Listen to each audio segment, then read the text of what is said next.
Final polls show Democrat Ralph Northam holding a slight edge over Republican Ed Gillespie before Tuesday's election for governor of Virginia. But a lot of uncertainty remains, especially given the typically low turnout in off-year elections and recent poll misfires in Virginia. Polls significantly underestimated Republican candidates in the 2013 gubernatorial election and 2014 contest for U.S. Senate. Two recent surveys illustrate the challenge of determining who is actually likely to vote. Based on different methods of identifying likely voters, Northam's lead could be as large as 8 points and as small as 2 points. How the two surveys were conducted. The first survey was conducted by the Washington Post and George Mason's Schar School.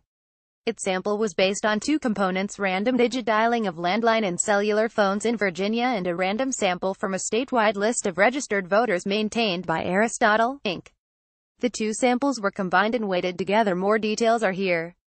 Registered voters reached through either sample were asked how likely they are to vote in Tuesday's election. For respondents contacted from the list of registered voters and confirmed to match the intended voters, official records of voting in the 2012, 2013 and 2016 elections were used as indicators of past voting. For respondents contacted via random digit dialing, self-reported turnout in these three elections was used. The voter list database was used to estimate the probability of voting in the previous election for governor, depending on a person's turnout in the previous two presidential and previous gubernatorial election.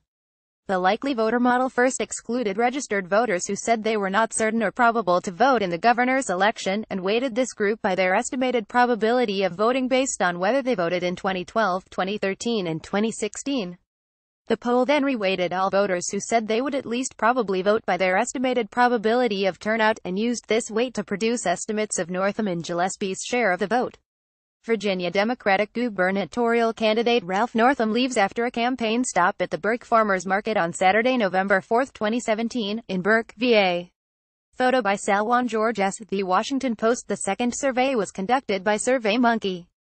SurveyMonkey recruits respondents from the roughly 3 million people who complete surveys on the company's platform every day.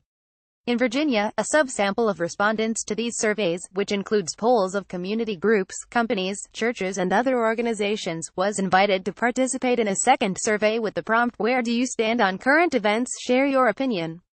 Respondents are weighted to match census estimates of the demographics of registered voters. More details are here. The SurveyMonkey poll identified likely voters and weighted on their estimated probability of turnout using the same questions that were asked of the Post-Schar School poll's random digit dialing respondents. Different definitions of likely voters, different results. Despite these different methods, both surveys found Northam with a slight lead over Gillespie of 5 percentage points among likely voters. The Post's telephone poll, conducted October 26-29, shows Northam leading 49 to 44% among likely voters, while the SurveyMonkey poll, conducted October 20th and November 2nd, shows Northam leading 51 to 46%. But as the graph below shows, the size of Northam's lead depends on who is defined as likely to vote. If each poll included only voters who said they had voted or were absolutely certain to vote, excluding those who said they would probably vote, Northam's lead grows to 78 points. This suggests that Northam's supporters are more motivated to vote. But, among voters who say they voted in the last election for governor in 2013, Northam's margin is just +2 on the telephone poll, +4 on the survey. This suggests that Gillespie has an edge among habitual voters who are likely to vote in a low turnout contest. As this shows, different methods of identifying likely voters should help explain the divergence among the recent public polls in Virginia. A lot depends on whether polls rely more on previous voting behavior or current enthusiasm.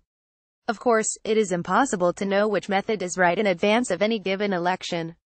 There are valid critiques of asking respondents their vote intention, which is why campaign pollsters prefer to sample from lists of registered voters and draw on records of past voting behavior rather than taking respondents at their word.